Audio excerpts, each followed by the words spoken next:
محبت کیسے حاصل کی جائے؟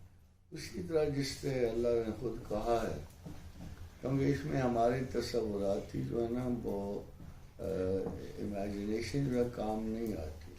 کہ ابھی اگر وہاں 1 بلین لوگ ہیں تو ہر آدمی سمجھے گا کہ میرے خیال میں خدا کو اس طرح پہچانا ہے. ابھی سب سے بڑا کنفیوژن پیدا ہو جاتا ہے کہ یہ حقوق العباد کی حفاظت کرنے والے لوگ زیادہ خدا کے قریب ہوتے ہیں، مگر قرآن کہتا ہے نہیں، تمہارا خیال ہے کہ حاجیوں کو پانی پلانا اور خدمات سر انجام دینا یہ اتنا بڑا کام ہے کہ تم خدا کے انکار کے باوجود اس سے توقع رکھتے ہو کہ تم اس کی فلاح بہبود پاؤ گے. تو اصل میں سب سے بڑا جو میجر کام ہوتا ہے کہ ہمارے کام کس نیت اور کس کے لیے ہو رہے ہیں. تو اگر دیکھا جائے تو خدا کی شناخت اولین کام ہے، اور اس کو پہچاننا ہی اولین مقصد حیات ہے. جب ایک دفعہ ہم خدا سے شناسا ہو جاتے ہیں، ہمیں پتہ ہوتا ہے کہ ہمارا ایک رب کائنات ہے اور اسی کے احکام پہ چل کر ہم نے اپنی نجات حاصل کرنی ہے. دنیا میں جو عقل ہے وہ مختلف سسٹم ہمیں دیتی رہتی ہے، اور دنیا کے بڑے بڑے وائز لوگ ہیں، کنفیوشس تھا، ماؤ تھا، اور سارے ہمیں، اور ادھر سے کوئی کارل مارکس دے رہا ہے، تو اپنے اپنے حل دیتے رہتے ہیں دنیا میں. مگر یہ سارے حل وقتی ہوتے ہیں اور ان کے خلاف پھر تضادات اٹھتے رہتے ہیں. ایک ہی پرماننٹ حل ہے جو ہمیں خدا کے قریب کر دیتا ہے، اور وہ خدا کا اپنا طریقہ کار جو اس نے ہمیں سمجھایا ہوا ہے. یہ شرع نہ ہوتی اگر خدا نے آپ کو دنیا سے سلامت نہ گزارنا ہوتا. تو یہ جو شرع اس کا مطلب یہ ہے کہ کم سے کم زیادہ راہ جس کو لے کر آپ منزل تک پہنچ سکو. تو منزل جو ہے اللہ کی خود ذات، دین اس کا رستہ ہوتا ہے. اور تمام عند اللہ ان الدین عند اللہ الاسلام، جب باقی مذاہب تھے تو وہ خدا کو لے جاتے تھے. اسلام کے بعد باقی مذاہب اپنے کم علمی کی و کم احکامات کی وجہ سے ختم ہو گئے. الیوم اکملت لکم دینکم، جب دین مکمل ہو گیا اور پیغمبر و نعمتیں بھی تمام ہو گئی، پیغمبر بھی تمام ہو گئے، تو اب ہمارا کام یہ ہے کہ خدا کی رضا کو پیغمبروں کے طرز عمل سے ڈھونڈنا کہ انہوں نے کیا رستہ دیا.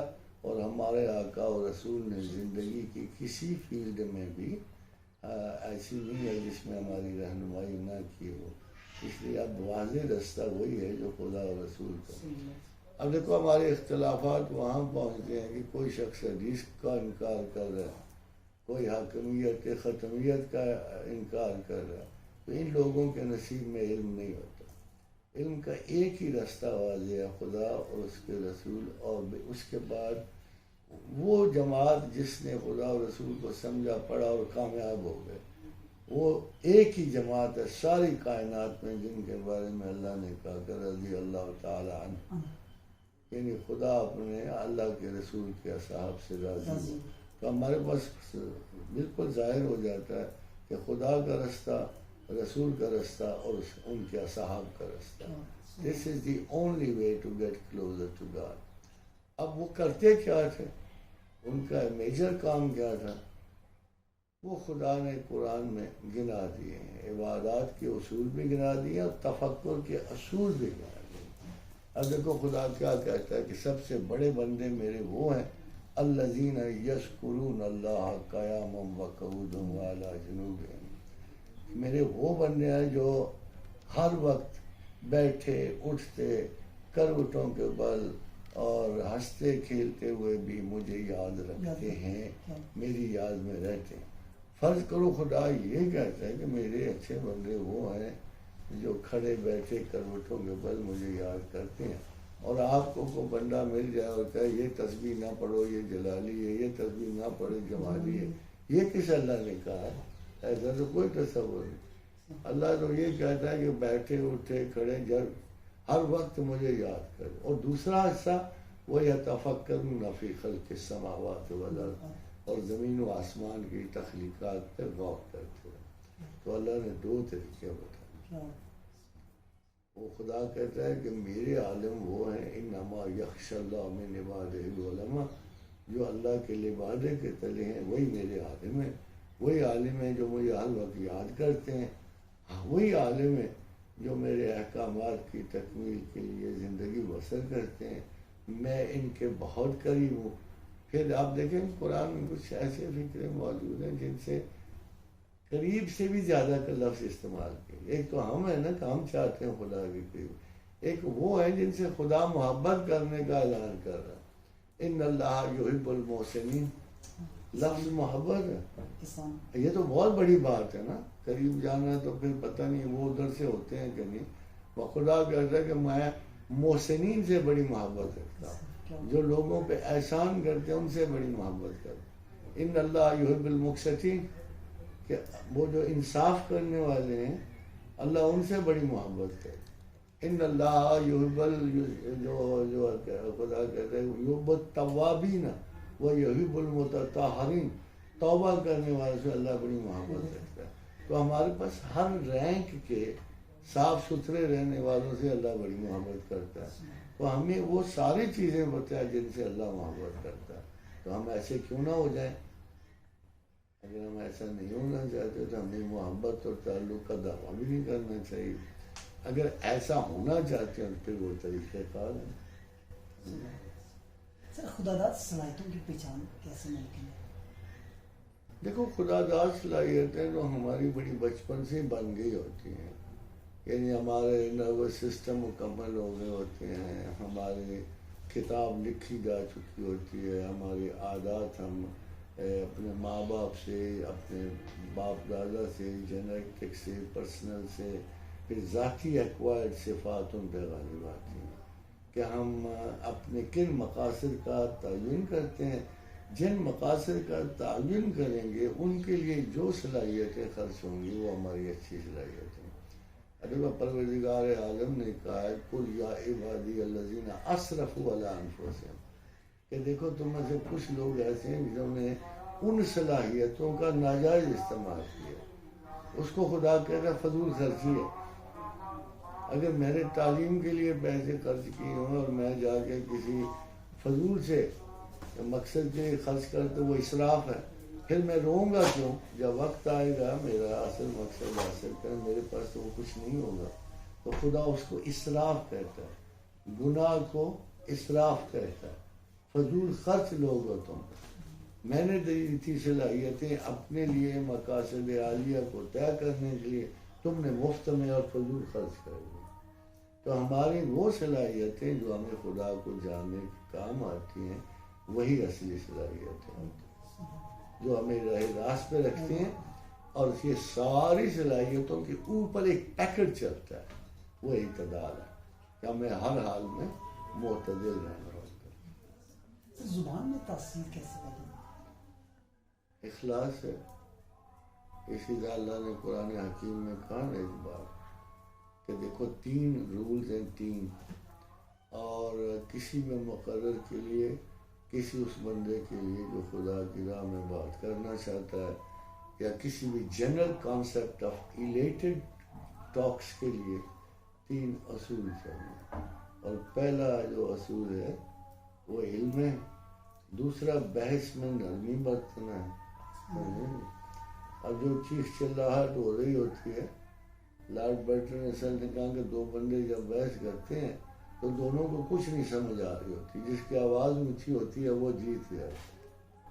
اللہ نہیں کہتا، اللہ یہ نہیں کہتا، اللہ کہتا ہے کہ بلاؤ لوگوں کو، ادعو الی سبیل ربک بالحکمت، پہلا اصول ہے حکمت، اور دوسرا اصول ہے کہ تم بات اچھی طرح کرو، اور تیسرا اصول ہے وجادلہم باللتی ہی احسن، جب بحث کرو تو اچھے طریقے سے کرو، اوفینڈ نہ کرو، بے عزتی کی بات نہ کرو، توہین آمیز گفتگو نہ کرو، باقی فیصلہ اللہ میں چھوڑ دو، مانتا تو مانے، نہیں مانتا نہ مانے۔ میری غرض کیا کہ لوگوں کو میں اصلاح کرتا ہوں، میری غرض صرف ایک ہے کہ میں اللہ تعالیٰ کے حکم سے اس کے میسج کو بغیر کسی لاگ لپٹ کے لوگوں تک پہنچانوں، اس سے زیادہ میری کوئی غرض نہیں ہونی چاہیے۔ برے خیالات اور بری عادات سے چھٹکارا کیسے ممکن ہے؟ برے خیالات سے چھٹکارا اس لیے نہیں ہوتا کہ آپ کی آزمائش کا حصہ ہے، اور جو خیالات ان کے اعمال سے پیدا ہوتے ہیں یہ second degree execution of bad idea. اس لیے اگر ہم پہلی جگہ انتخاب اچھا کریں گے دوسرا حصہ جو ہے نہیں ہوئے گا. ہاں ذہن میں جو برے خیالات ہیں خدا ان پہ احتساب نہیں رکھتا، کیونکہ ابھی آپ ان کے اتنے قائل نہیں ہوتے کہ خدا آپ کو سزا دے. کیونکہ جب ذہن سے باہر آ کے ایک آدمی چوری کا سوچتا رہتا ہے تو اس کو سزا نہیں ملے گی، مگر جب وہ ایکسیکیوٹ کرے گا اس کا مطلب ہے اس کا سیلف اس کا حکم مان گیا اس برے خیال، تب ایکسیکیوشن قابل سزا ہو جاتی ہے. اس لیے ہمیں شروع سے ہی خیالات کی لیول پہ بھی الہام شر سے بچنا ہوتا. فَأَلْهَمَهَا فُجُورَهَا وَتَقْوَاهَا. میں ہی الہام کرتا ہوں فسق و وجود، میں ہی الہام کرتا ہوں نیک خیالات. قَدْ أَفْلَحَ مَنْ زَكَّاهَا وَقَدْ خَابَ مَنْ دَسَّاهَا. بہت پڑھتا ہوں لیکن کچھ یاد نہیں رہتا، اس کی بنیادی وجہ اس کی وجہ بکھراؤ ہے. بہت پڑھنا بجات خود بکھراؤ ہے، اور مختلف الخیال چیزوں کو یا مختلف موضوعات پہ پڑھنا یہ بھی بکھراؤ ہے. کئی چیزوں کو آپ کا دل کرتا ہے کہ یاد رکھیں، وہ چیزیں اس بکھراؤ میں شکار ہو کے میموری پہ دباؤ بڑھ جاتا ہے. سارے خانے مصروف ہوتے ہیں، ساروں میں 0 لیول کرنٹ چل رہی ہوتی ہے، 007 کرنٹ چل رہی ہوتی ہے. اب مسئلہ یہ ہے کہ جن چیزوں کو آپ یاد کرنا چاہیں وہ 100 میں سے تو وہ چیزیں یاد نہیں نہ آئیں گی. اگر آپ خیال کو تقسیم کر کے کاٹ لو، مختصر کر لو، آپ اپنے ذہن کو یہ کہہ دو کہ یار یہ سارے فالتو خیال ہیں، آپ to think only about 1 or 2 things، پھر آپ کو یاد رہیں گے. یہ میموری جو ہے نا بلی کی آنکھ کی طرح ہوتی ہے. اگر دور دراز کی چیزیں اس کو کرو، وہ بیٹھا ہوا ہے چھت کے اوپر ایک پرندہ تو وہ دیکھ لے گی، اور اس کی ناک کے نیچے کبھی قیمہ رکھ کے دیکھو اسے نہیں نظر آئے گی. جو کلوزسٹ دباؤ ڈال رہی ہو نا چیزیں، وہ گھبراہٹ میں مبتلا کر دیتی، اور وائڈر چیزیں انفلوئنس کرتی ہیں اس کو. میموری اس طرح کانٹیکٹ کرتی ہے اور کشادہ ہوتی ہے. اس لیے میموری میں کچھ چیزیں نکل کچھ عمر کے ساتھ ساتھ مسکولر جو برین مسلز کی کمزوری کی وجہ سے، مگر یہ عمر نہیں ہے جو آپ کی ہے، اس میں ہر چیز یاد رہنی چاہیے. سر صوفی کی نشانی کیا ہوتی ہے؟ صوفی کو الٹ کو کیا کہتے ہیں؟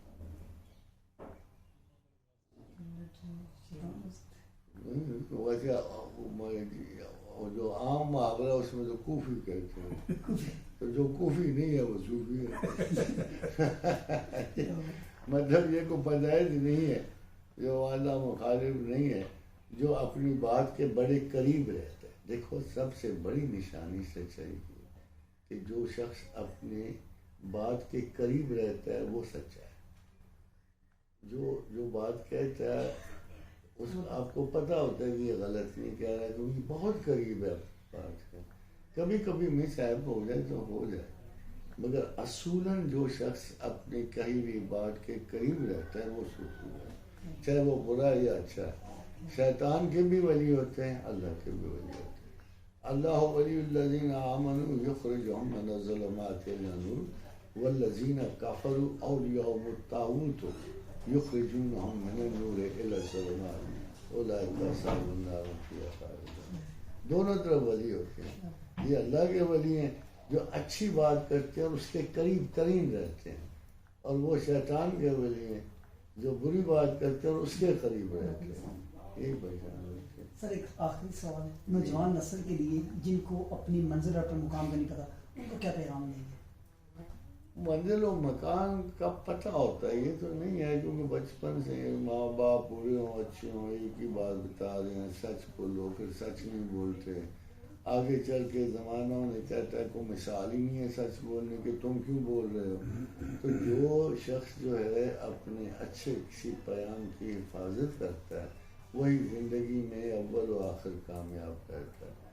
تو ہم یہ چاہتے ہیں کہ یہ جوان بچے یہ جانیں کہ یہ کوئی مخبوط الحواس قوم نہیں ہے، یہ کوئی نالائق قوم نہیں ہے، یہ چنی چنائی قوم ہے، اللہ نے انہیں اسلام بخشا ہے، امتم وسط اللہ تکون شہداء علی الناس۔ ان کی تو شہادت باقی قوموں پہ پڑھنی ہے، ان کو اپنے مقام کا جو پتہ ہے۔ کبھی اے نوجوان مسلم تدبر بھی کیا کہ تو کس آسمان کا ٹوٹا ہوا ستارہ ہے؟ تو یہ ان کو پتہ ہونا چاہیے کہ ہم یہ رف ریف نہیں ہے، ٹک ٹوک نہیں ہے، ہم مسلمان ہیں، ہمارا کو کام ہے، ہمارے خدا اور رسول کی محبت ہمارے دل میں ایک اولین انعام کے طور پہ پہلے سے موجود ہے، ہم اس میں کھڑے ہو جائیں، ہم سمجھیں کہ یہ تعلیمی درست ہے۔ اب تو لوگ جو ہیں مطلب ہے، دیکھو نا، یہ کوئی برگر کھانا جرم نہیں ہے، مگر اگر برگر کے ساتھ ان کا کلچر بھی آپ نے کھانا ہے تو پھر ذرا برائی ہو جائے گی۔ لوگوں کو فرق کرنا چاہیے نا، ہم نے کیا لینا ہے کیا نہیں لینا ہے۔ ایک خوراک اور لباس میں محیط نہیں ہے۔ وہ کیا کہتا ہے شاید، باہر طرز کے خواہی جامہ ور پوش، کہ تو کوئی سا بھی لباس پہن لے، اس کی کوئی پرواہ نہیں، من انداز قدت رمی شناسم، میں تجھے قد سے پہچان لوں گا۔ ہمیں اپنا قد وہی رکھنا ہے جو مسلمان کا قد ہے، اس میں نہ ڈریس کا نہ فوڈ کا۔ دیکھو نا، ایک بندہ مجھے پوچھتا ہے کہ یورپ میں پوچھا کہ یہاں کبھی کبھی ہاٹ ڈاگ ملتا ہے اور اس میں سور کی وہ کباب پڑا ہوتا ہے، کھا لوں؟ میں نے کہا کھا لو۔ کہتے یہ فتویٰ ہے؟ میں نے کہا فتویٰ تو نہیں ہے، دل کرتا ہے تو کھا لو۔ کہتا مگر حرام نہیں ہے؟ میں نے کہا اگر حرام ہے اور اللہ نے منع کیا تو نہ کھاؤ۔ کہ آپ کی کمزوری، آپ ایسا مسئلہ کیوں پوچھ رہے ہو مجھ سے کہ میں آٹا کھا لوں جس میں سور کا گوشت پڑا ہوتا ہے؟ تو کمزوری تو آپ کے دل میں ہے نا کھانے کی۔ اگر آپ کے دل میں خیال ہے اللہ کا تو آپ کیوں کھاؤ گے؟ یہ تو ضرورت ہی نہیں پڑتی پوچھنے کی، جی میں کھا لوں؟ تو میں کہا کھا لو، اگر اتنا ہی ایمان ہے تمہارا تو کھا لو، جو مرضی کرو، اور اگر اللہ سے محبت ہے تو نہ کھاؤ گے، پھر خدا کی سنو، اس کی مانو۔ الحمدللہ الذی بعزتہ و جلالہ تتم الصالحات۔